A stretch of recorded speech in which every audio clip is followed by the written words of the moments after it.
LG had something of a tough task on its hands with the G4. For one, the G3 was such a spectacular phone and easily one of our favourite Androids of all time.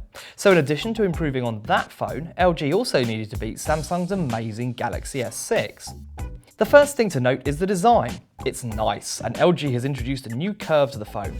We're not talking G Flex 2 levels of banana-ness here, but a rather subtle blend that makes the phone more comfortable than most devices to use. Then there's the back. LG sells the phone with a real leather case or plastic. We've got the plastic one here, and take it from us, the leather is a lot more impressive. The screen has had a boost too, not in resolution, but in how much richer the colours and how much more brightness there is. Using this phone outdoors in direct sunlight is no major problem, and the LCD has a crisp and detailed picture. The lack of resolution increase is no bad thing really, as a phone this size doesn't really need much more than the 1440 by 2560 offered here. LG offers its own version of Android too. It's fine, and while it looks different of a standard Android, it's in line with Google's OS design. The interface is flat, with bright colours, and its functionality is fairly simple.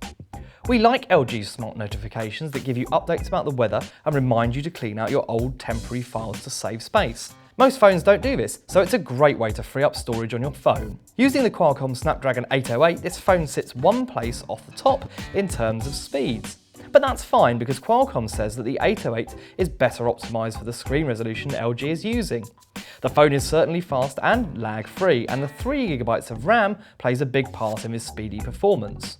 The camera is also a source of some pride for LG. The changes here are significant, and a boost to the sensor size means better images and a lens that lets in more light so that photos in dark conditions look amazing. There is also a manual mode for snaps, which sounds difficult to use, but it's actually not, as the live preview shows you what you're getting. Results are good on all modes, and the camera really does work well. Battery life is good, and LG wanted to point out that it still offers a removable battery, unlike Samsung, so you can easily swap if you need more power.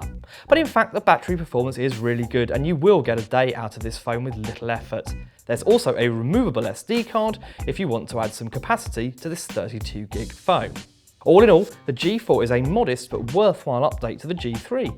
If you already have a G3, then you needn't rush to upgrade, but if you don't have a G3, then the G4 will be a smashing investment for you, and one that we think you'll absolutely love using.